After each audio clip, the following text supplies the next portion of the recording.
And currently he's working in Tibet Policy Institute. He joined Tibet Policy Institute in the year 2010, and he works there as a research fellow. And his research focuses on Chinese government and its leadership policy.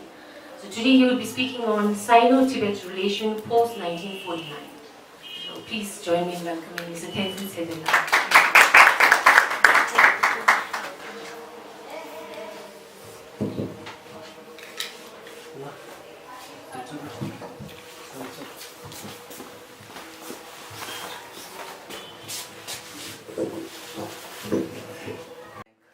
Tibet Museum for giving me this opportunity to speak or to share something about Tibet.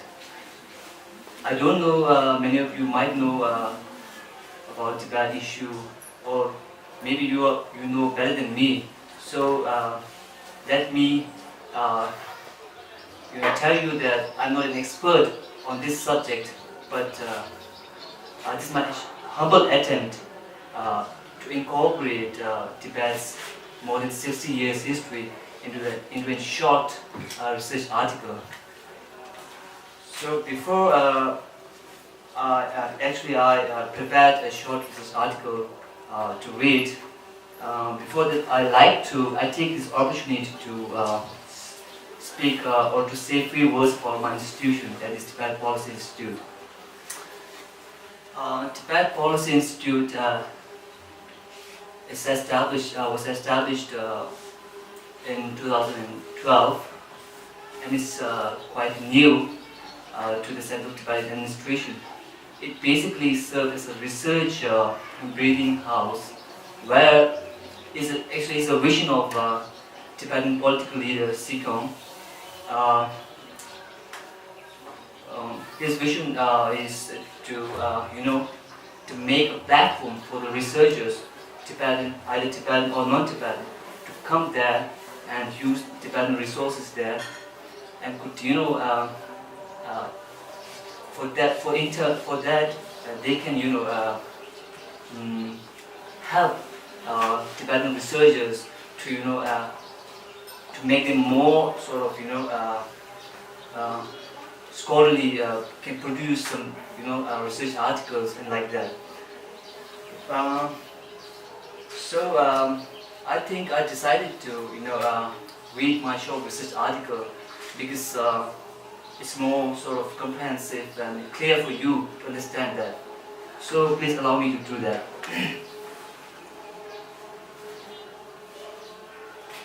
Actually, my colleague, Mr. Tseten, mentioned that my research primarily focused on the Chinese leadership and its policies. So I thought it's a bit boring to tell you about all these Chinese leadership structures.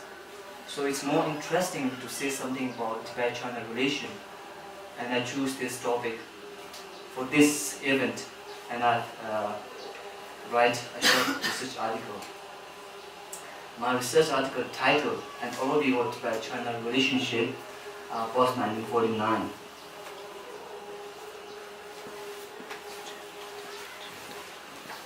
Historically, Tibet has been independent.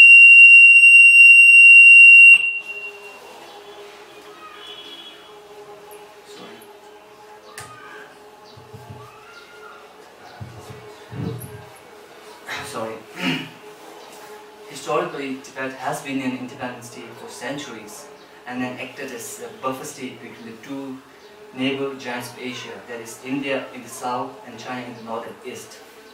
These 2 neighboring countries wielded considerable influences on Tibet and shaped development of Tibet.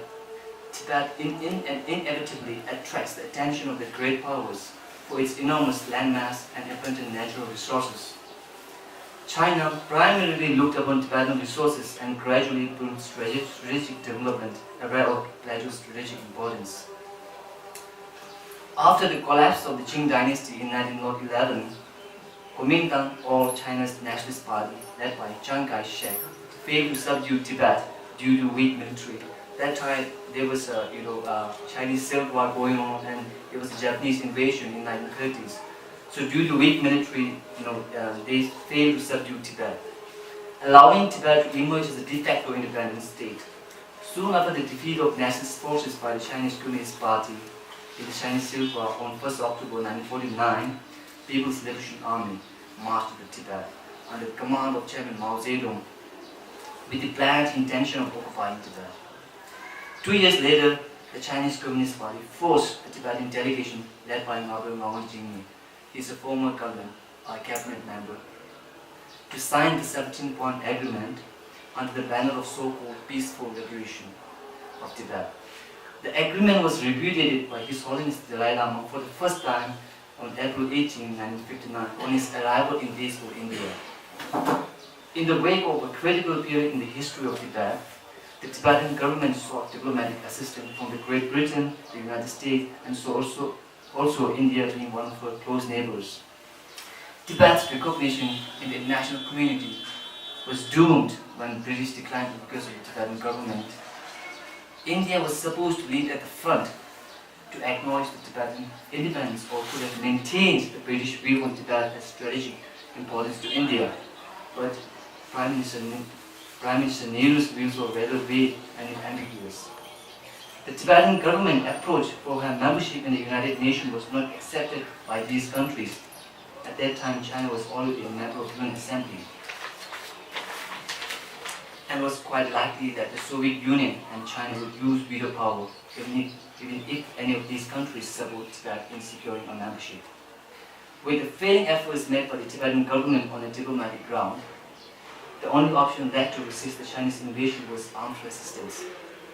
At the request of the Tibetan government, India finally provides arms and ammunition, but the better equipped and robust People's Liberation armies were unmatched in Lhasa. His Holiness was forced to escape in exile and took refuge in India, followed by more than 80,000 Tibetans. As you know that the world has witnessed 5 different leadership in the Chinese People's Republic of China. So from Mao Zedong to the incumbent President Xi Jinping, I will try to connect Tibet's relation with those leaders. So it may be you may know some, actually I like to keep this informal, so you can interrupt me in any between. So please feel free to do that. So after 1959, in 1949, People's Republic of China was established. At that time, Mao Zedong was the chairman of the People's Republic of China. A long-standing prison-patron relationship between Tibet and China came to an end after the Manchus' annexation of Tibet in 1908. The relationship between the two further deteriorated during Kuomintang era, and finally the Chinese Communist Party, with its expansionist ideology, annexed Tibet in 1950 under the leadership of Mao Zedong. Perhaps the period was considered the darkest period in the contemporary history of Tibet.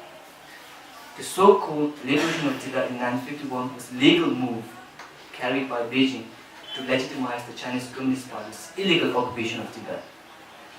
The situation in Tibet started getting worse and economic conditions became even worse during the Great Leap Forward. The results of Mao's 1958 initiative was disastrous, bringing unprecedented famine, the deaths of thousands due to starvation. This case was even more appealing in China.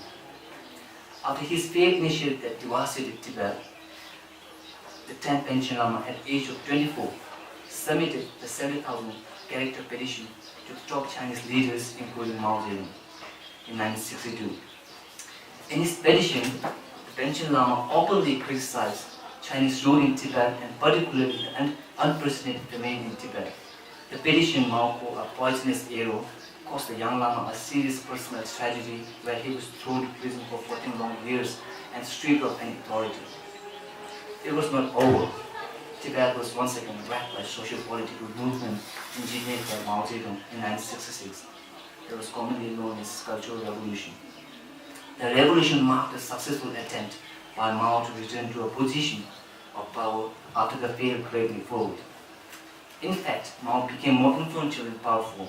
He even turned against the institution of his own party. Many revolution leaders who had helped bring him to power were killed. Many were purged and sent to labor camps, including Xi Jinping's own father, Xi Dongshun. Xi Jinping himself became the victim of the revolution and spent many years in the countryside. The consequences of the revolution on Tibet and Tibetan people were colossal. It wreaked havoc on Tibetan culture and religion, where more than 6,000 monasteries were destroyed. Many sacred texts and scriptures were burned to ashes. The tragic period in China came to an end after the death of Mao in 1976. Then came a great leader and perhaps a more sort of open-minded leader, Deng Xiaoping. He has a political agenda of open door policy, open China to the Western countries. As rightly stated by Dr. Dao, Deng's era was perhaps the most significant political development in post-1959 Tibet-China relation. It was the period when Tibet hardly received international support from major powers, which left Tibet no option other than negotiating with the communists. Partly after the death of Mao in 1976, Deng took a bold initiative to contact the Dalai Lama through his elder brother Gyalpo in 1978, with the precondition that anything can be discussed except independence.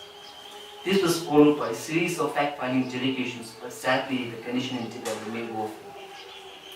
Mr. Tendulkar put a lot of effort in bringing the issue on the negotiating table to get a substantive result, but as famously said, it was like a one-hand clapping. From another perspective, there could be many possible reasons and advantages for the Chinese government in holding a dialogue with the Dalai Lama. The primary motive behind the initiation was to persuade His Holiness to return to the motherland so that they would no longer face harsh embarrassment. In fact, Deng was initially unambiguous about the possible outcome of avoiding the Tibet issue. Since His Holiness the Dalai Lama has already become a global figure, the fear that his political stature could delegitimize the CCP in the eyes of Chinese overseas, in particular, and the world at large. As predicted, the Chinese government also considered the strategic benefits of Tibet in an engagement offer made for the Dalai Lama. They perceived that returning of the Dalai Lama to the motherland would facelift the party's image and particularly provide strategic benefits in the long run, particularly to resist the military threat from special forces believed to be under the Dalai Lama's command and assumed that they were backed by India and Soviet Union. A quote worth reading regarding the strategic value of the Tibetan plateau, which was reproduced by Dr. Dao in his book China's Tibet Policy. Quote, informed sources disclose that the Communist Party of China attaches more and more importance to Tibet's strategic value. Not long ago, several Central Military Commission strategy experts gave another report to the Chinese Communist Party analyzing the strategic importance of Tibet, Xinjiang, or Eastern Turkestan, and Inner Mongolia. The report maintains that with huge changes taking place in Eastern Europe and Soviet Union, the strategic roles of these three regions have become particularly prominent. Despite of all, the Chinese leadership agreed to allow the visits of fact-finding Tibetan delegation from India. The Chinese leadership had a strong belief that the Tibetans were content under the rule of the Communist Party. But belief was shattered when thousands of people gathered to express their devotion to the Dalai Lama, and the overwhelming reaction from the public has sent a clear message to the top officials in Beijing that things were not good as per the wishes of the Tibetan people. The joke was that the local authorities warned that the Tibetans not to harm or disgrace the delegates. The strong embarrassment to the top leadership led to the policy reassessment on Tibet. In April 1980, Secretary General Hu Yaobang, led by his own fact-finding, paid official visit to Tibet and declared a policy failure. Later that year, Hu presented five-point policy to the Dalai Lama's elder brother Gyalpo. Five-point policy primarily interested in pursuing His Holiness, welfare of His Holiness, not about the welfare of Tibetans, 6 million Tibetans. So His Holiness later, came up with a 5-point peace plan in the United States Congress, and after that, in 1987, when China rejected the 5-point peace plan, he, support his 5-point peace plan with another proposal in Strasbourg in 1987. All these proposals were rejected by the Chinese government. This was followed by the second and third Tibetan fact-finding delegation in May and July 1980 respectively. However, no further progress was made. A year later, His Holiness the Dalai Lama sent an official letter to Deng Xiaoping about the critical condition inside Tibet and urged him to make a genuine effort in solving the Tibet problem. Unfortunately, there was no reply from Deng Xiaoping. Apparently, this led to the Tibetan side sending two high-level delegations for an exploratory talks with the top officials in Beijing in 1982 and 84, but both delegations made no headway. Also, the fourth and the final fact-finding Tibetan delegation in 1985 failed to produce results. After Deng Xiaoping, another hard, conservative and very ultra-leftist leader came to power. His name was Jiang Zemin. Jiang has a political agenda of modernization and all this. So soon after the political purge of the reformist leader Hu Yaobang in January 1987, the door to the Sino-Tibetan dialogue came to an end. This led to His Holiness the Dalai Lama turning to the international community for support, and perhaps it was a timely approach as His Holiness the Dalai Lama became a more renowned figure through his travels to the West. It was a tumultuous period in China where students were on the verge of uprising following the 1989 Tiananmen Square incident. The former president of the People's Republic of China. So he had a sort of very nice political agenda. He talked about harmonious society. So sometimes I wonder, is there really, his exercise in such political agenda in Tibet or other minority regions? So when I go through his speeches and his statements, it looked like only on the paper. Reality, there was nothing like that. So unlike his predecessor, including his immediate boss Jiang Zemin, who was far most experienced official in the party regarding Tibet, he spent nearly 4 years as the party secretary in the so-called Tibet Autonomous Region. During his tenure, he was believed to be the mastermind behind the mysterious death of Tenzin Lama and the martial law imposed during the 1980 uprising in Tibetans in Lhasa that resulted in hundreds of Tibetans killed and thousands injured. He was handpicked by Deng Xiaoping and directly promoted into the standing committee of the Politburo. Despite his young age of 49, beating many other senior candidates from the broader Politburo. Reportedly, Deng was impressed by his sharp tackling of 1989 unrest and crackdown on the protesters. In October 2006, at the 6th plenum of the Central Committee of the Chinese Communist Party, the concept harmonious society was formally adopted, which is based on democracy, rule of law, equality, justice, sincerity, amity, and vitality. All these listed features are certainly needed to change the society to become more harmonious, according to former Premier Liu Zhibao. These features definitely look good, but in reality things have become more terrible in China, particularly in Tibet. Under his leadership, Tibet has witnessed more than 100 self-accommodations. Surprisingly, instead of investigation and repressing the grievances of the Tibetan people, more hardline policies are adopted, including the labeling of self-immolators and self-immolation as an act of terrorism, instigated by the so-called Dalai Lama. In fact, it reflects the act of desperation and protest under the failed policies of the Chinese Communist government. There is no doubt that China's economy is unprecedentedly rich next to America, and expert predicts that it will outrun the United States in the next 20 to 30 years from now. Unsurprisingly, realization of the mammoth achievement at the cost of corruption, income inequality, social unrest, and most importantly, giving no importance to the environment that led to outrage amongst the ordinary citizens who have little interest with politics. The latest work forum on Tibet was convened in January 2010 during Hu Jintao's second term.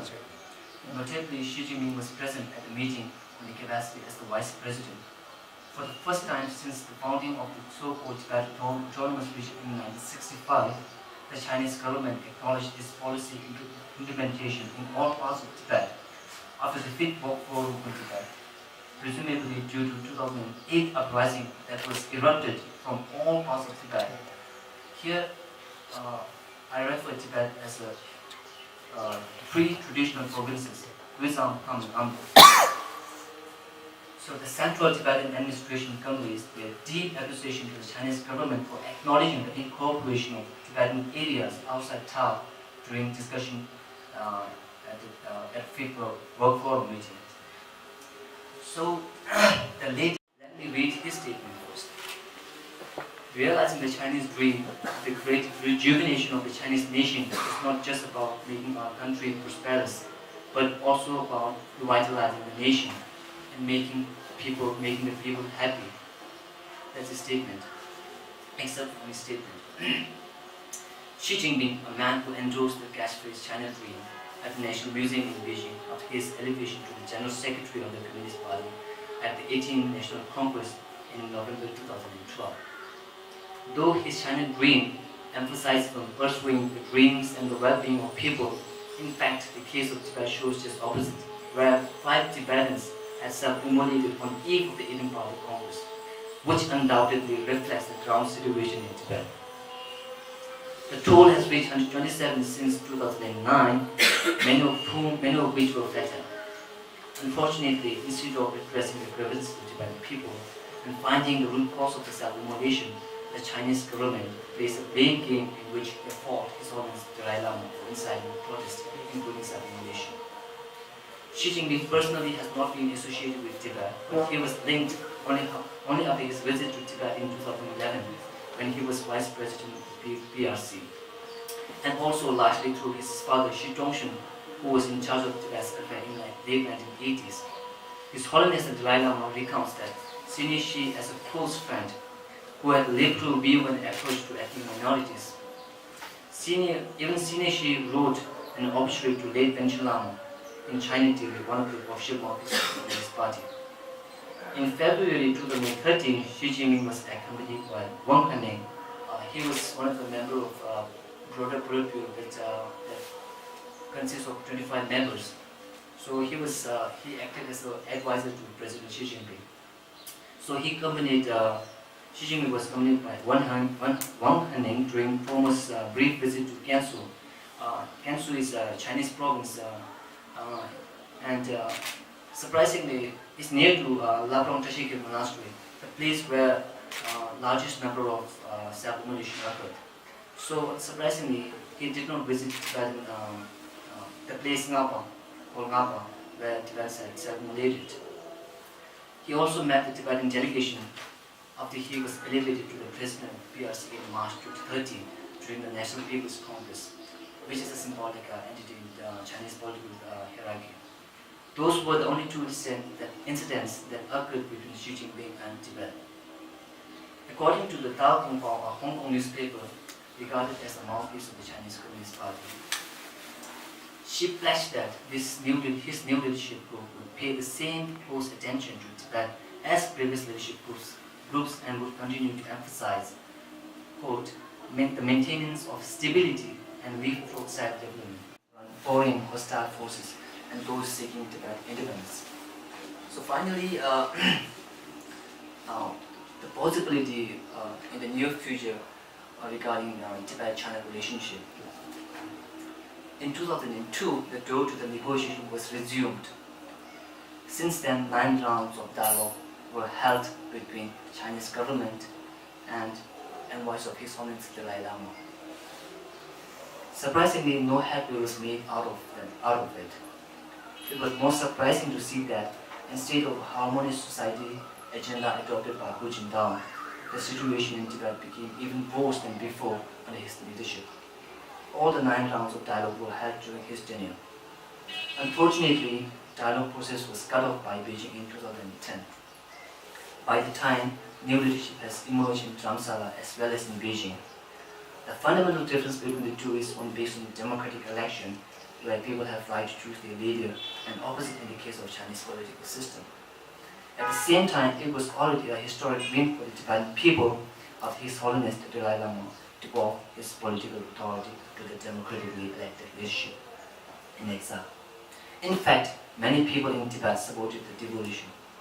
I see the decision taken by His Holiness quite timely and appropriate to the greater benefit of the Tibetan people in their future freedom struggle. The Chinese government considers Tibet issue as an internal affair, and in fact they think it will fade away and eventually disappear with the passing away of His Holiness the Dalai Lama. But the Chinese government's misconception was cleared after 2008 national uprising in Tibet, followed by a series of self-immolations from different parts of Tibet. To some extent, self-immolation in Tibet have failed to attract international attention, unlike Tunisian vegetable seller whose self-immolation sparked the Arab Spring Revolution. However, the unity that Tibetans have achieved is more promising and significant for the survival of Tibetan freedom struggle. As Jayaprakash Narayan said, Tibet will not die because there is no death for the human spirit. Humanism will not succeed because man will not be slave forever. Trains have come and gone, so have Caesars and Tsars and dictators, but the spirit of man goes on forever. For the time being, Xi Jinping is more concerned on power consolidation. His recent creation of the two new powerful bodies after the third plenum and the anti-corruption campaign reveals his strong desire to fulfill the ultimate goal, that is to retain party on the power. At the same time, new leadership in Beijing has a handful of pressing issues to deal with, including corruption, inequality, environmental crisis on the domestic front, and territorial and border dispute with neighboring nations on the external front. Xi Jinping should include Tibet issue in his 2014 agenda. It is significant to pay attention and take into consideration the views emerging from mainland China, including Jin Wei's view on Tibet issue. Jin Wei is a professor at the Central Party School, and she made comments on Asia Weekly, Chinese language newspaper in Hong Kong, which is support or backed by party. So she said that treating the Dalai Lama as an enemy is alienating all 6 million Tibetans who believe him as the living Buddha. The Dalai Lama is the key to the Tibet issue. Many believe that Jean expressed her views on complexity of the party. However, it is utmost important to acknowledge those views and must break the dialogue in Farsi to realize the only dream of the Tibetan people, that is to see His Holiness in Tibet and freedom for the Tibetan people. That's the universal or common slogan by the seven leaders. The Chinese authorities must acknowledge the fact that His Holiness is not seeking independence or Tibet's separation from the People's Republic of China. And the Tibetan struggle of non-violence does not question China's sovereignty over Tibet and does not pose any threat to territorial integrity in the future settlement issue. So with this note, I rest my case here, and so we have a few more than 20 minutes. So I'll have comments. We'll have comments in the question session. So I'm glad that if you have any doubt or question or even comments, so I'm glad to accept your comments also. Thank you.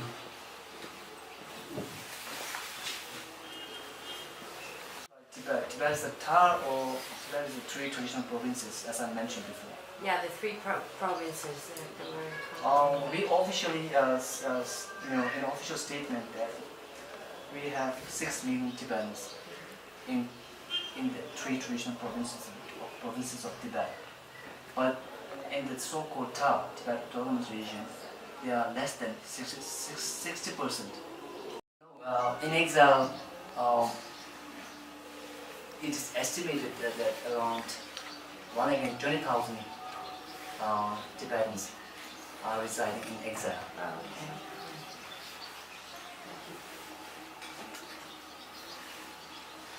Restrict the Chinese population.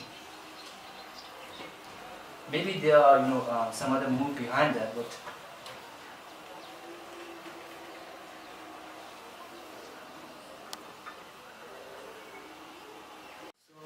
that makes it's good that they are doing something or supporting the Tibet, primarily or supporting the truth. But it has little impact, in my opinion. Well, it would be great if they were condemned, right, for genocide. but it's not gonna happen. Is it? Yes, but it's I think it's I would say impossible. Yes, because even the government of Spain, and sometimes some judges, not very many, want to do justice, but the government of Spain is not allowing because we have a fascist government. So. Definitely. Since everyone knows that, especially the European countries, have a really sort of facing an economic crisis, and even America, the greatest economic superpower, is also on the verge of facing economic problems. So China can inhabit it. I mean help or pull out them from the economic problems. So nobody wants to anger China. That's the truth.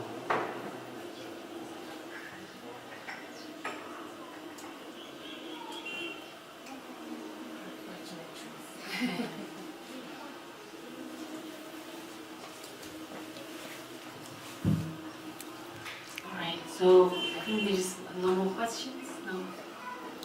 Okay, before I conclude, on behalf of the Department of Information and International Relations, Tibet Museum, I would like to thank our speaker, Mr. Tenzin for sharing his valuable information here with us. And I would also like to thank all of you for coming here, taking out your time, and showing interest in knowing more about Tibet and its relationship with China. So thank you all for coming here. And we have a next talk session on 28th, so please join us. And as a token of thanks and gratitude, I would like to offer Tenzin a white scarf. And so, thank you so much. And we have a small refreshment out there, so please enjoy it. Thanks a lot.